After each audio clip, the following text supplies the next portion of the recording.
जय श्री राम दोस्तों, स्वागत है आपका आज की वॉक पे चर्चा पे। और आज की वॉक पे चर्चा में मैं एक बहुत ही अच्छी बात करना चाहता हूँ आप सबसे। जिस तरह से भारत कलेक्टिवली खड़ा हुआ है लेफ्टिस्ट कम्युनिस्ट जिहादी फोर्सेस के खिलाफ in terms of beating their narrative, and it is not just left to political parties और digital warriors.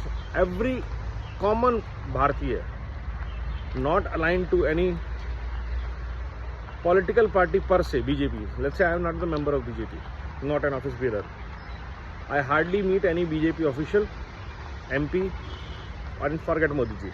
But in terms of ideology and clarity, I understand who are trying to divide India in the name of caste, in the name of region, and who are trying to unite India as Bharat, as Sanatani. And I am happy to share my stand with public and people agreeing with it, people using their voice, collective voice of people like us to propagate facts. This is a reality of Bharat. This is what is happening in Bharat. This is how people like Arundhati Roy or The Wire or The Print or the intellectuals like Mr. Goha or Thakurta or journalists like Rajdeep, the whole ecosystem, Ravish, how they create narratives and lies for one specific goal. Break Bharat, divide Bharat, keep Bharat negative, pessimist, confused about their own identity, culture and lacking confidence ever. नहीं, हम ये नहीं कर सकते, हम लोग ही गलत हैं, हम से नहीं हो सकता। India is a land of problems. ये प्रॉब्लम है, अरे है भाई प्रॉब्लम, लेकिन उसके बावजूद बहुत कुछ कर रहे हैं। और सबसे बड़ी बात है, ऐसे लोगों को एक्सपोज कर रहे हैं जो करप्ट हैं, जो करप्शन के साथ खड़े हैं और कई सालों से इस करप्शन के खून की खुराक पे जिंदा है, देश को बर्बाद कर रहे हैं। All in the name of voice of the people. कोठियां इनकी बन रही हैं, करोड़ों ये कमा रहे हैं, आवाज ये जनता की है। जैसे कि करोड़ों की कोठियां राजनेताओं की हैं, कई सौ की जायदादें हैं, घर हैं बहुत सारे, लेकिन आवाज वो गरीब आदमी की है।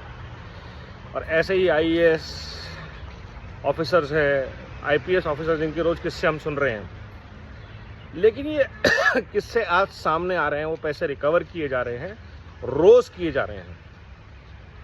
ये एक बहुत अच्छी चीज़ है और उसके लिए भारत की जनता में जागरूकता और ये समझ कि असली गेम कुछ और है।